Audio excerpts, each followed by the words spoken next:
नमस्कार, एनबीसी भारत देख रहे हैं आप। मैं हूं आपके साथ कोमल तिवारी।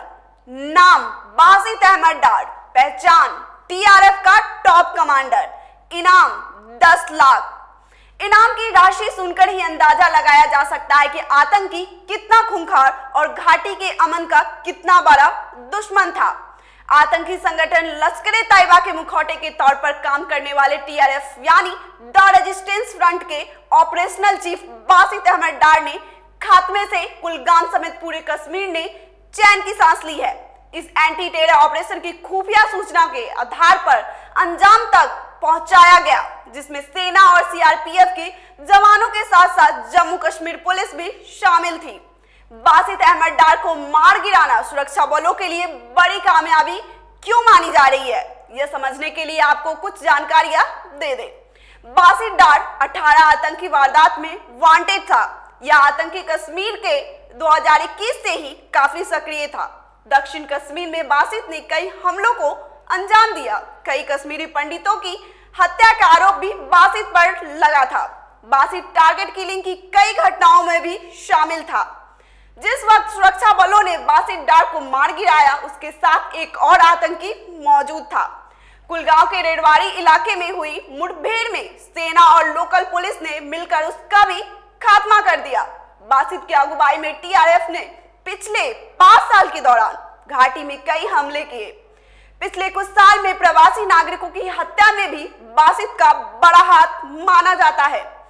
बता दें कि कश्मीर घाटी में पिछले सालों में टारगेट किलिंग्स किया गया। फिर जो सुरक्षा कर्मी छुट्टी पे घर जाते थे, उन पर भी हमले होते थे। उसमें कहा जाता है कि बासित डार ही मास्टरमाइंड रहा है।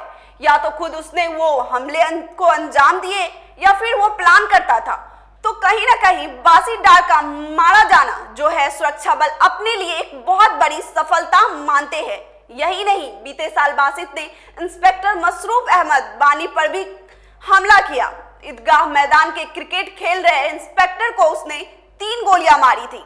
इस आतंकी हमले को बासित ने अकेले ही अंजाम दिया था।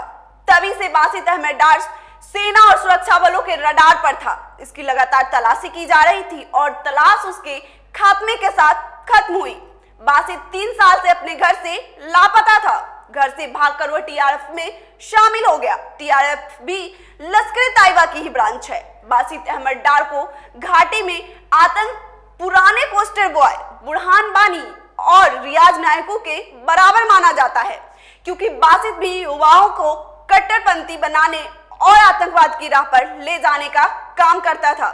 यही वजह है कि बासित अहमद डार को ए कैटेगरी का आतंकी करार दिया गया था और उस पर 10 लाख का इनाम भी रखा था।